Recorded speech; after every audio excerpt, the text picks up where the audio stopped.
Habari ndugu brother mpenzi mtazamaji, sisa mpenzi mtazamaji, mkuka mpenzi mtazamaji, karibu kwenye Mulila TV.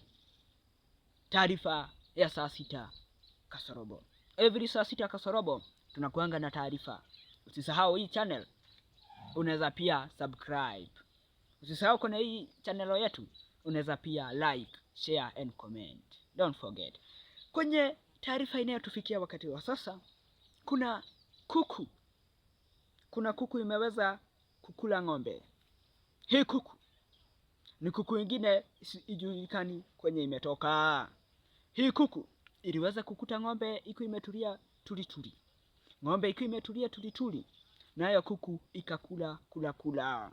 Hii kuku ilikuwa na njaa sana, hata venye tumeanza kuongea nayo ikatupea habari, ikatuambia kwamba ilikuwa na njaa sana na haikuwa na otherwise. Sasa ikaona ikule tu hiyo ng'ombe. Ng'ombe iliweza kupiga duru, ng'ombe iliweza kujitahidi, lakini ikakuwa tu ng'ombe ni ng'ombe.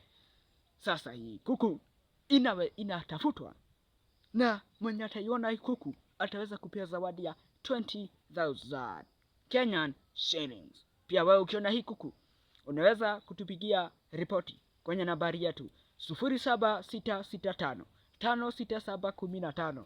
Hiyo ndio taarifa yetu, hiyo ndio nambari yetu ya Mulila TV. Usisahau kusubscribe kwenye Mulila TV ili tuendelee kukujuza taarifa mingi sana. Inaonekana ya kwamba hii kuku ni kuku muofaya sana. Hii kuku inafaa iandikwe kwenye kitabu cha Guinness of Record. Mulila TV, ukiungana nami naye kana jogu, tuonane siku nyingine. Usisahau kusubscribe.